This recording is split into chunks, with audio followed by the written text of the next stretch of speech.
চৰাইদেউ শিৱসাগৰ যোৰহাটৰ সমান্তৰালকৈ গোলাঘাট জিলাতো বানৰ সংহাৰ প্লাবিত হৈছে জিলাখনৰ 133খন গাঁও ক্ষতিগ্ৰস্ত হৈছে প্ৰায় 17,000 লোক আজিও অপৰিৱৰ্তিত গোলাঘাটৰ বান পৰিস্থিতি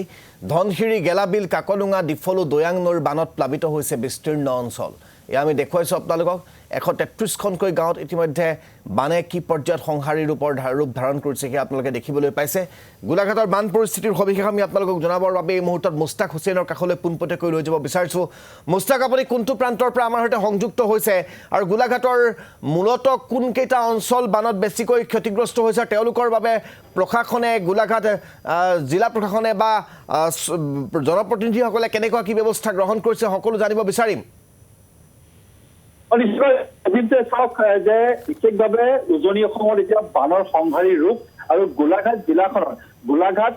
বোকাঘাট খুমটাই আৰু দেৰগাঁও ৰাজচক্ৰ অন্তৰ্গত প্ৰায় 133খনকৈ গাঁও এতিয়া প্লাবিত হৈছে বাঢ়নী পানীয়ে প্লাবিত কৰিছে আৰু প্ৰায় 17,000 অধিক লোক এই বানত ক্ষতিগ্ৰস্ত হৈছে আৰু এই মুহূৰ্তত মই যি কমাবন্ধা বকলাই আছে বকলাই অঞ্চলৰ কুমাৰগাঁৱত উপস্থিত আছো আৰু ইয়াত দেখিছো যে বাঢ়নী পানী কাকডুঙা আৰু কলিয়াপানী নদীৰ বাঢ়নী পানীয়ে ইয়াত এই অঞ্চল এই কেইবাখনো গাঁৱৰ ভিতৰত অন্যতম এখন গাঁও হ'ল এই কুমাৰগাঁও এতিয়া চাওক কুমাৰগাঁও এতিয়া ঘৰে ঘৰে পানী আৰু যথেষ্ট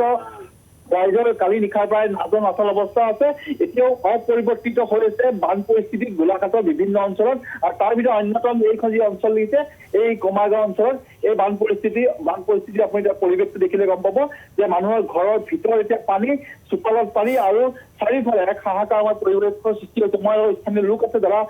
এই অঞ্চলটো এই কুমাৰগাঁওকে ধৰি কেইখন গাঁও ইয়াত প্লাবিত হৈছে আৰু 7খন গাঁও পানী বেছি হৈ কোন কেইখন গাঁও গাঁও হয় চাপৰিছো এইপিনে নকমত আৰু কলিয়াপানী জিলাঘাই এই বুৰৈছো এইটো কুমাৰগাঁও এনেকে এইখিনি তাৰমানে এই অঞ্চলৰ এইখিনি গাঁও বিশেষকৈ কালিৰ পৰা পানী দিওঁ কালিৰ পৰা বেছি পানী বাঢ়ি আছে ৰাতি ক'ত থাকিলে আপোনালোকে আমি ৰাস্তাতে আছে আশ্ৰয় শিবিৰ দিছেনে দিছে কিমান মানুহ থাকিব পৰা হৈছে নে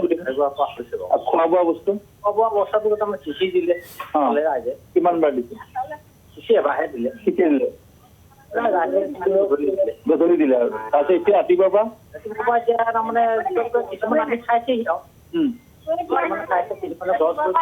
মই বাইদেউ